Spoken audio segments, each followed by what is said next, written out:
OCD दोस्तों एक ऐसी बीमारी जो केवल वही व्यक्ति जान सकता है जो इससे पीड़ित है।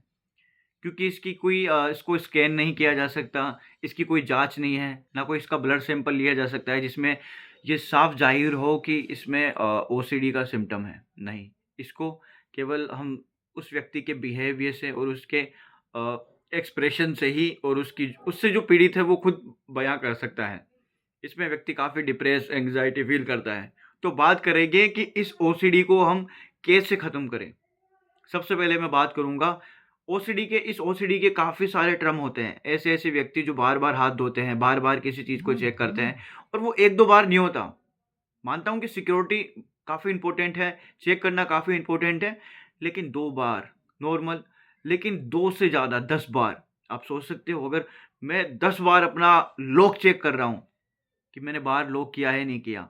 गैस सिलेंडर मैंने ठीक से ऑफ कर दिया है, नहीं किया। बार-बार 10 बार, 20 बार। कभी-कभी तो ऐसे ऐसे व्यक्ति बताते हैं कि पचासों बार उन्होंने चेक किया और उसने देखा, उसने समझा। ये होता है हमारे ब्रेन की ऐसी कंडीशन जो हमारे ब्रेन के जो भी अ, हार्मोन्स हैं, जो इम्बैलेंस हो जाते हैं, उसकी वजह से। तो दोस्तों, आज हम बात करेंगे ओसीडी के बारे में और सबसे मेन होगा वह व्यक्ति जो रिलीजियस ओसीडी से पीड़ित है। अब ये रिलीजियस ओसीडी क्या होती है?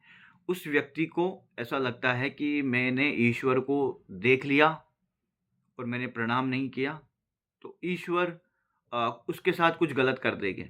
या कुछ ऐसे व्यक्ति होते हैं जो ईश्वर को गाली दे देते हैं। वो देना नहीं चाहते, उनका मन काम करता है, वो गाली दे के निकल जाता है। फिर वो डरते हैं कि ईश्वर उनको कुछ सज़ा दे देगा या नर्क में आग की भट्टी में झोंक देगा। हाँ, सच में। अगर आपको भी ऐसा लगता है, पहले हम बात करेंगे कि क्या-क्या होता है। वो काफ़ी बार सोचता है।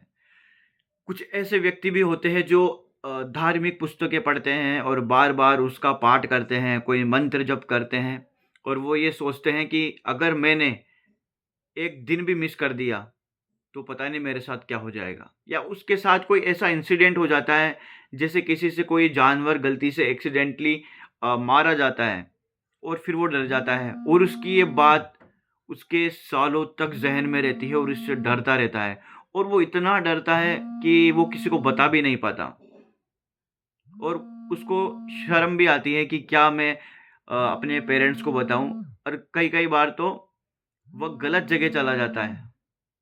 ये कोई बाबा, फ़कीर ये इनके पास। तो मैं आज ये बताऊँगा कि सबसे पहले रिलीजियस ओसीडी से आपको कैसे निकलना है। देखो, ईश्वर का अभी तक कोई ठोस प्रमाण नहीं है। मैं उस ईश्वर की बात कर रहा हूँ, जिसके कोई हाथ, पैर, सिर, कान, आँख, मुँह वो है। वो जो भी है मेंशन है, वो है किताबों के ज़रिए, धर्म ग्रंथों के ज़रिए और आज तक कोई साइंटिफिकली प्रूव नहीं हुआ है कि आत्मा है, ईश्वर है, शैतान है, कुछ भी नहीं हुआ है। तो आप डर किससे रहे हो? ठीक है? एक आपको ये स्टेप याद रखनी है। दूसरी स्टेप आपको याद रखनी है कि आप उस ईश्वर से डर रहे हो। वो ईश्वर जिसके तुम और मैं, ये दुनिया, सृष्टि उसके ही ज़रिए चल रही है। वो सब जानता है कि सच क्या है, गलत क्या है, सब उसका काम है। तो वो भले तुम्हें क्यों नर्क की भट्टी में झोंकेगा, भले ही वो तुम्हें क्यों परेशान करेगा। ये पूरी दुनिया, कायनात उसने बनाई है। मंदिर, मस्जिद, चर्च, गुरुद्वारे हम इंसानों की देन है। अगर इसकी ज़रूरत होती तो ईश्वर खुद बना देता, लेकिन उसने नहीं बनाया। इतना सुंदर पर्यावरण, इतनी सुंदर प्रकृति, इतने सुंदर नियम, सुबह होना, शाम होना, वसंत आना, सर्दियाँ आना, शरद ऋतु, वसंत ऋतु, इतनी सारे स्पीशीज़, इतने सारे अ, लोग, विभिन्न भाषाएँ बोलने वाले, अलग-अलग, इतने सारे जीव-जंतु। तो ये देखो, शेर हिरण का शिकार कर देता है, तो क्या ईश्वर उसको मारता है? नहीं ना। तो ईश्वर तुम्हें क्यों परेशान करेगा? आपको सबसे बड़ी समझने की बात है। और दूसरी सबसे बड़ी टिप आपको मैं ये देना चाहूँगा कि आपको उस वक़्त ये जो आप पाठ पूजा, जप तप ये जो भी करते हो ध्यान वग़ैरह, आपको उस वक़्त छोड़ देना है। हाँ, आपको उस वक़्त वो चीज़ें छोड़ देनी है। तब जाके आप शायद उससे निकल पाओ। क्योंकि अगर आप उस ही चीज़ को प्रोसेस करते रहोगे, तो आपके सामने तो वही चीज़ है ना जिससे आप डर रहे थे, तो आपको उसको छोड़ देना है। 2 महीने अवॉइड कीजिए, अगर आपको लगता है कि नहीं 2 महीने से कुछ नहीं होगा, तो 6 महीने अवॉइड कीजिए इन चीज़ों को। ज़हन में मत लाइए कि इस दुनिया में ऐसी चीज़ें एग्ज़िस्ट करती हैं। और कुछ चीज़ सीखने में या कोई जॉब करने में, अगर आप जॉब नहीं कर रहे तो जॉब कर लीजिए, या आप इतने मैच्योर नहीं कि आप जॉब नहीं कर सकते, चाहे वो बच्चा हो, तो कोई चीज़ें नई स्किल सीखिए, म्यूज़िक सीखिए। और सबसे बड़ी बात, आपको ये रील्स वग़ैरह नहीं देखनी है। रील आपको नहीं देखनी है, आपको हमेशा लंबी वीडियो देखनी है, क्योंकि आपकी जो अटेंशन है, वो काफ़ी कम हो जाता है। आप किसी चीज़ पे फ़ोकस ही नहीं कर पाते हैं। आपको लगता है कि नहीं हटाओ, हटाओ। रील्स से सबसे बड़ा साइड इफ़ेक्ट यही है। उन व्यक्ति को तो रील्स देखनी ही नहीं चाहिए। तो मैं इसलिए आपको बता रहा हूँ। सबसे और तीसरा उपाय रिलीजियस ओसीडी वालों के लिए, ब्रीदिंग। आपकी अगर बॉडी फिट नहीं है, आपने सारे प्रोसेस फ़ॉलो किए और आपके केमिकल रिएक्शन आपके जो अ, ब्रेन में हार्मोन्स इम्बैलेंस हैं, तो वो कैसे ठीक हो गए? वो हो गए एक्सरसाइज़ से। और सबसे ज़रूरी एक्सरसाइज़ के बाद में वो है प्राणायाम। अगर आपने प्राणायाम नहीं किया, प्राणायाम में आपको कुछ भी नहीं सीखना, प्राणायाम केवल एक ही चीज़ है, इनहेल और एक्सहेल। वो भी किससे करना है आपको? स्टमक से। पेट पे हाथ रख के लीजिए, छोड़िए। आपको कम से कम स्टार्टिंग में कम करना है, फिर धीरे-धीरे बढ़ाते जाना है। मैक्सिमम आधा घंटा करना है आपको, वो भी मॉर्निंग टाइम में, इवनिंग टाइम में नहीं, मॉर्निंग टाइम में। इसको आप फ़ॉलो कीजिए, एक्सरसाइज़ कीजिए। मैं गारंटी दे रहा हूँ आपकी रिलीजियस ओसीडी खत्म हो जाएगी। और कुछ ऐसे लोग, अगर आप रिलीजियस ओसीडी से पीड़ित हैं, तो आप कुछ ऐसे लोग जो कि आपका नज़रिया बदल दे, उन्हें पढ़ने लग जाइए। जो कि नास्तिकवाद है, नाहिलिस्ट है, या ओशो या सुकरात हो गया, या लाओ त्से तुंग हो गया। तो ऐसे नास्तिक दर्शन को पढ़िए, जैन दर्शन को पढ़िए या बौद्ध दर्शन को पढ़िए। वो आपका नज़रिया बदल देंगे। और उसके बाद आपके जो विचार आपके पास आते हैं, जो आप पे अटैक हो जाते हैं, आपको अटैक करते हैं, आप पे हावी हो जाते हैं, तो आप क्या करते हो? उनसे लड़ने की कोशिश करते हो। आपको लड़ना ही नहीं है, उन्हें देखो बस।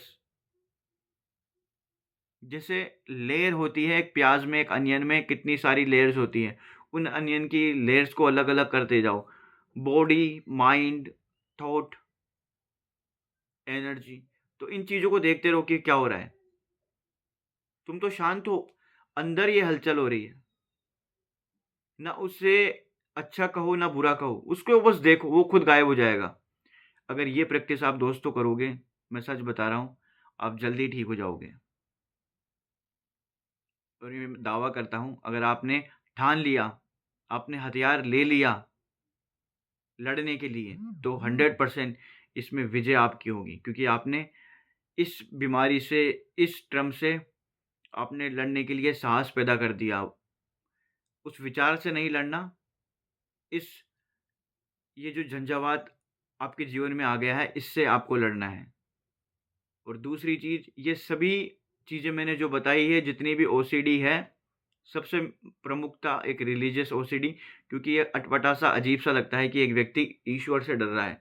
तो मैं यही चाहूँगा कि सबसे पहले मैं इस फ़ेज़ को रखूँ, क्योंकि ये सबसे ज़रूरी था। और दूसरी भी ओसीडी ऐसी ही है, किसी को लगता है कि बार-बार हाथ धोना, उसके हाथ में कीटाणु आ गए हैं, वो कुछ भी नहीं है, उस थॉट को फ़ॉलो कर रहा है बार-बार, वो देख नहीं पा रहा है उसको। तो आशा करता हूँ दोस्तों आपको ये वीडियो पसंद आई है। मैं ऐसे ही वीडियोज़ लाता रहूँगा, जिससे आपको या आपके आस-पास पड़ोसी, हमारा समाज, उनको इससे रिलीफ़ मिले। और मैं नहीं चाहूँगा कि आप दवाइयों में ही अपनी पूरी ज़िंदगी गुज़ार दो, आप जल्दी ठीक हो, वो भी एकदम नेचुरल वे में। अगर आपको ये वीडियो पसंद आई है, तो दोस्तों प्लीज़ सब्सक्राइब और लाइक कीजिए। और ये वीडियो केवल आपके एजुकेशन पर्पज़ से है, जो ऐसे व्यक्ति जो समझ नहीं पा रहे उनके साथ क्या हो रहा है।